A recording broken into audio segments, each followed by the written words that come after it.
Power. अब next जो हमारा सी और डी को भी आप सॉल्व कर सकते हैं और चेक कर सकते हैं कि वो डिविजिबल होगा या नहीं होगा। ओके, तो इसका दूसरा जो सॉल्यूशन है वो ये है कि आप इसको डायरेक्टली डिवाइड करके देख लें। जैसे 100 हमें दे रखा है और ये हमारा नंबर था जो ए ऑप्शन था। मैंने इसको डिवाइड करके देखा तो हमें डिवीज़न पता है कि जो हमारा 4 होता है वो किसके इक्वल होता है, 100। ओके, तो 100 जो है वो डिविजिबल होगा किससे, आपका 4 से।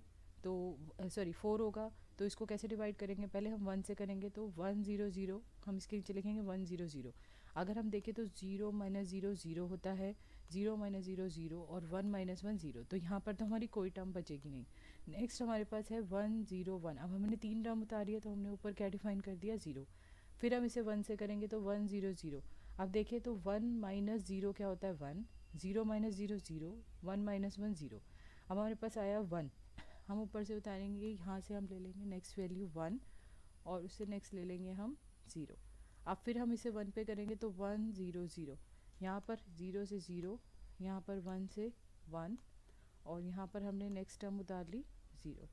अब इसे हम 1 से डिवाइड करेंगे तो ये पूरा का पूरा डिविजिबल हो जाएगा। तो यानी the correct answer is A. Same अगर हम यही चीज़ अप्लाई करके देखते हैं बी सी और डी सेक्शन के ऊपर तो हमारा रिजल्ट इस तरीके से आएगा।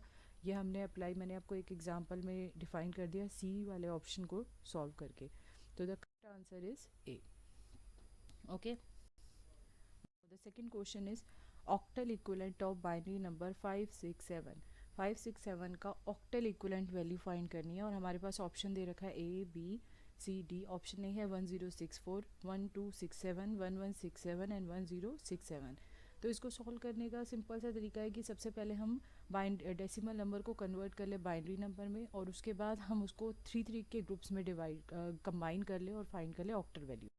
जैसे मैंने आपको ये सॉल्यूशन दे रखा है, हमारे पास 567 था, हमने इसे 2 से डिवाइड किया तो 283 हमारा बचा, रिमाइंडर क्या बचा 1।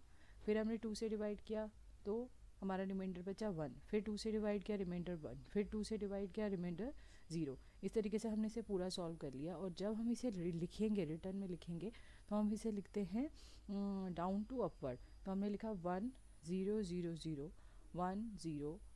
110 111, ये हमारी टर्म आ गई।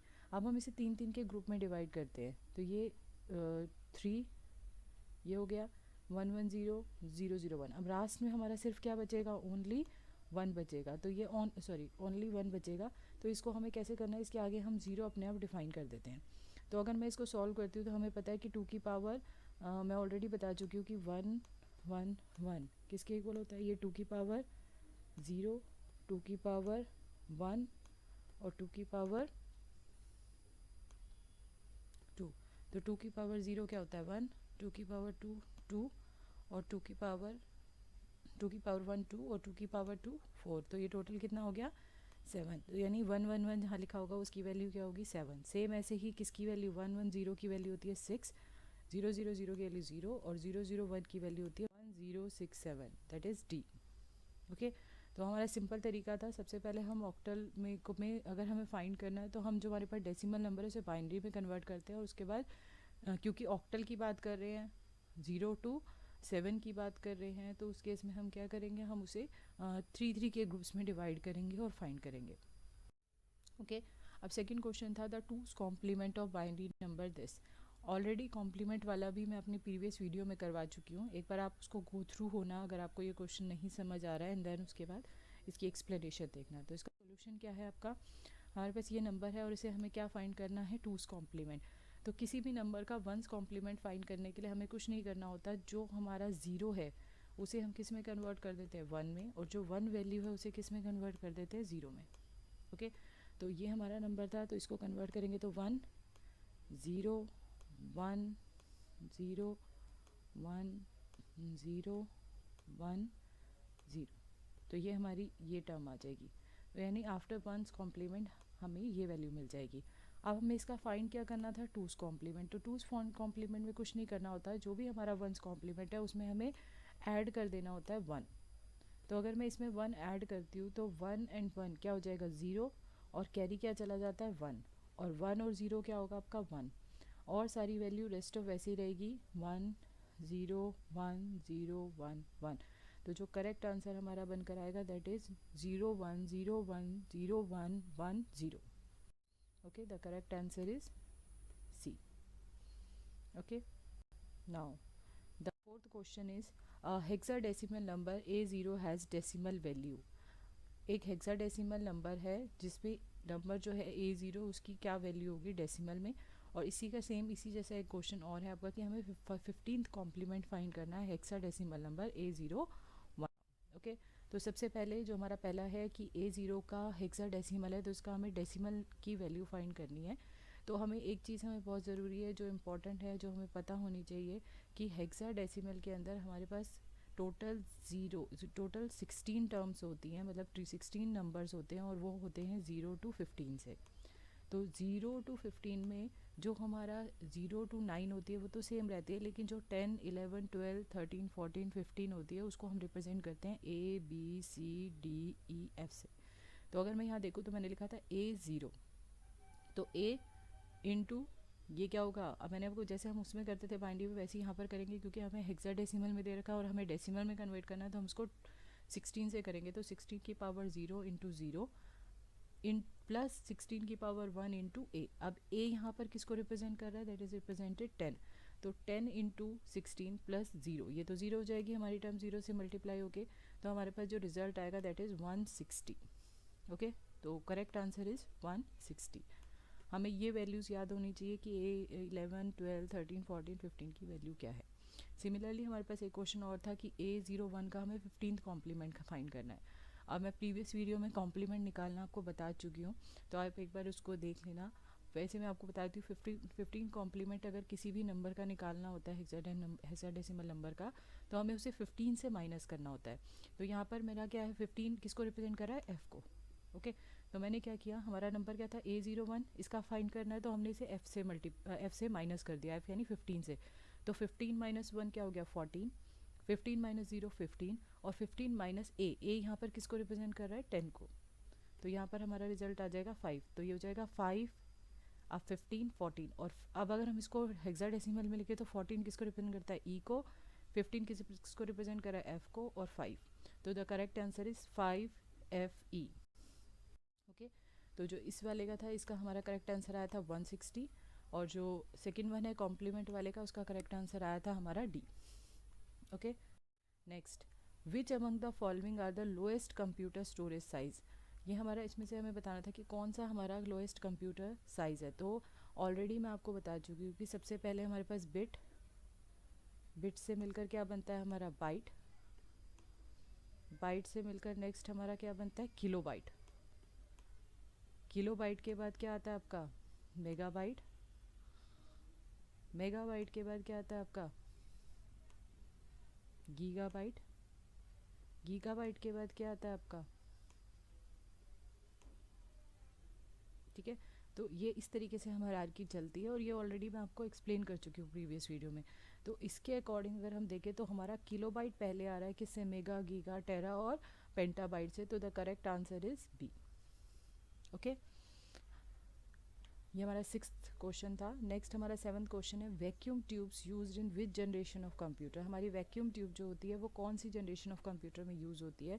तो हमें ऑलरेडी मैं ये आपको करवा चुकी हूँ कि हमारे पास 5 जनरेशन है कंप्यूटर्स की, ठीक है. और स्टिल हम अभी जो बात कर रहे हैं वो हम बात कर रहे हैं वैक्यूम ट्यूब्स की. और वैक्यूम ट्यूब्स हमारी हमेशा कौन सी जनरेशन के में आई थी, हमारी फर्स्ट जनरेशन के अंदर.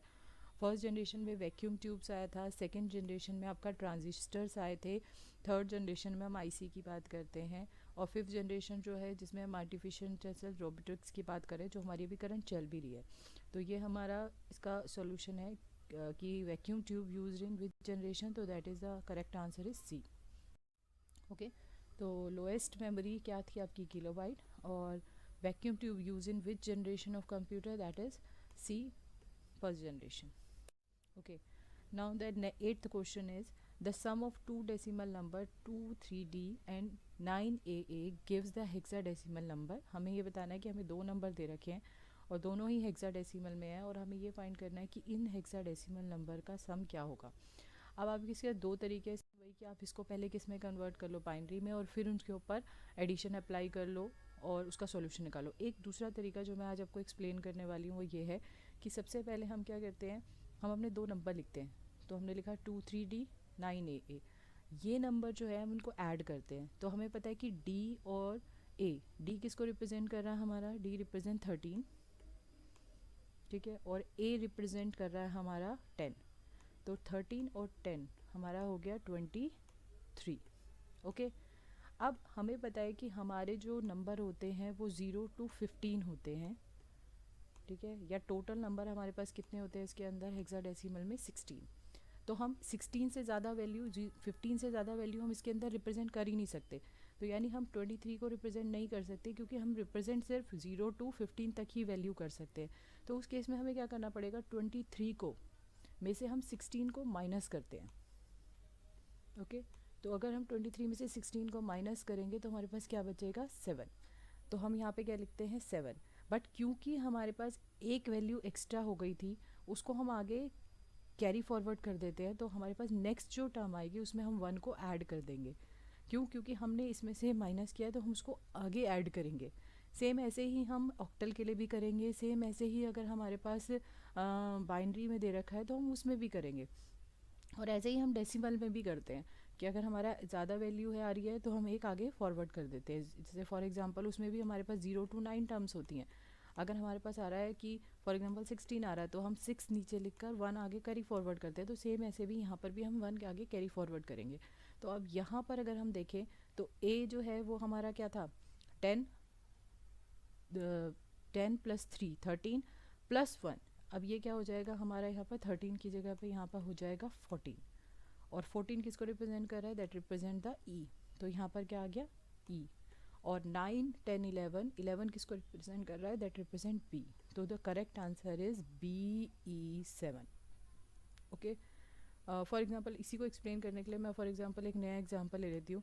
अगर हमारे पास होता 23D और हमारा नीचे होता 9AB,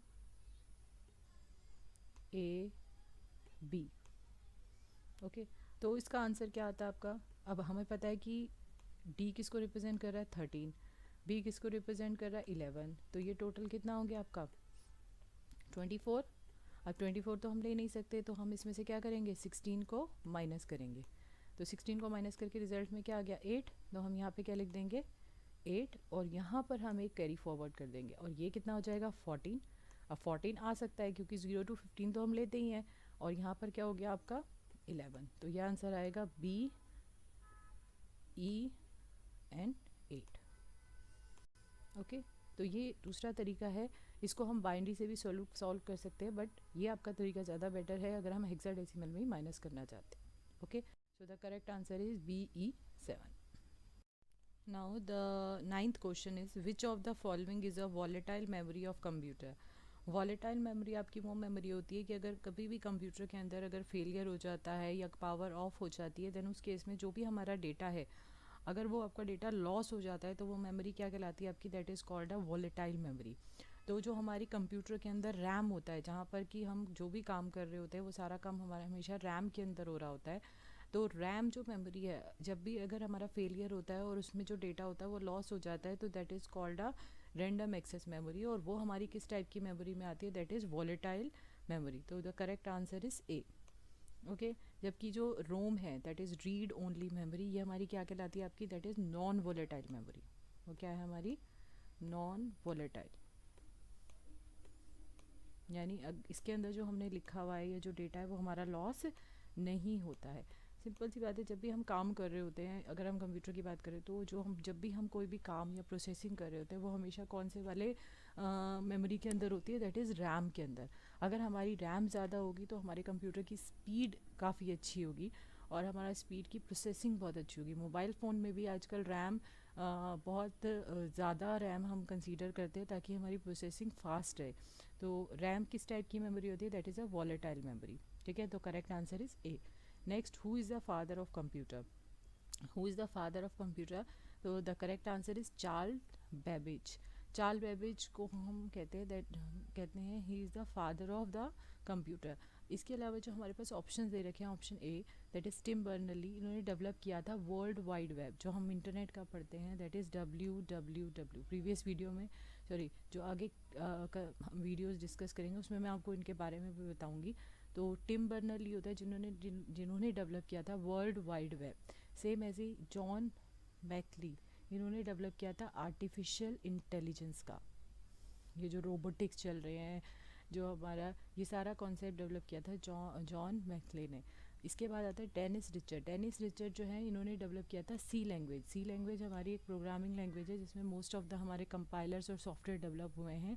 तो ये लैंग्वेज जो है वो डेवलप की थी डेनिस रिचर्ड ने।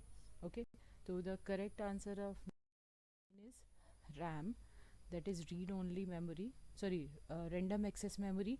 रोम होता है आपका रीड ओनली मेमोरी।